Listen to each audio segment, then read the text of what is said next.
తను అన్నాడు కదా చివర్లో, నేను చెయ్యగలిగేదే చెబుతాను అని చెప్పడం. రెండోది, తెలుగుదేశం పార్టీ ఇచ్చిన హామీలకు సంబంధించిన లెక్క నేను మా అధికారులతో లెక్క తీపిచ్చాను. అది 87,000 కోట్ల దాకా అవుతుంది. 73 దాకా ఆ సూపర్ 6 పథకాలకు అవుతుంది.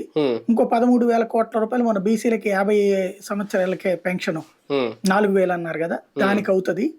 టోటల్ గా 13,000 కోట్లు అది అవుతుంది. ఇది మొత్తం కలిపితే 87,000 కోట్ల దాకా అవుతుంది.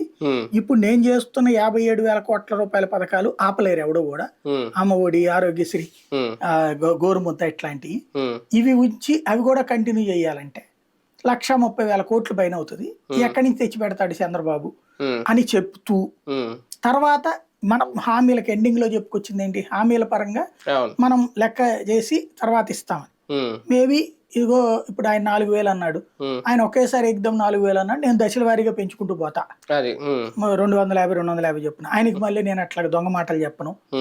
ఇట్లాగ చెప్పడం కోసం అంటే వీళ్ళు చెప్పినటువంటి హామీలు, అమ్మఒడి ఎంతమంది పిల్లలకైతే అంతమందికి, లేకపోతే 50 ఏళ్ల పెన్షన్, ఇతను కూడా 50 ఏళ్ల పెన్షన్ ని అంతగా అయితే అందరికీ చేయాలి.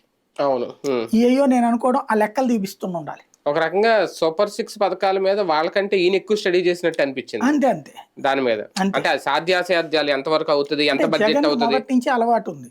ఊరికినే వేగ్గా చెప్పాలని అనుకోడు. వేగ్గా చెప్పినటువంటి సిపిఎస్ దెబ్బతిన్నాడు.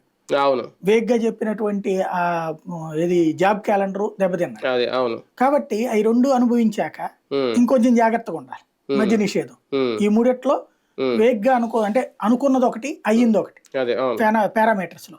కాబట్టి ఇప్పుడు మరింత జాగ్రత్తగా హామీ ఇవ్వాలని అనుకుంటుండొచ్చు. ఒక గట్టి కసరత్తు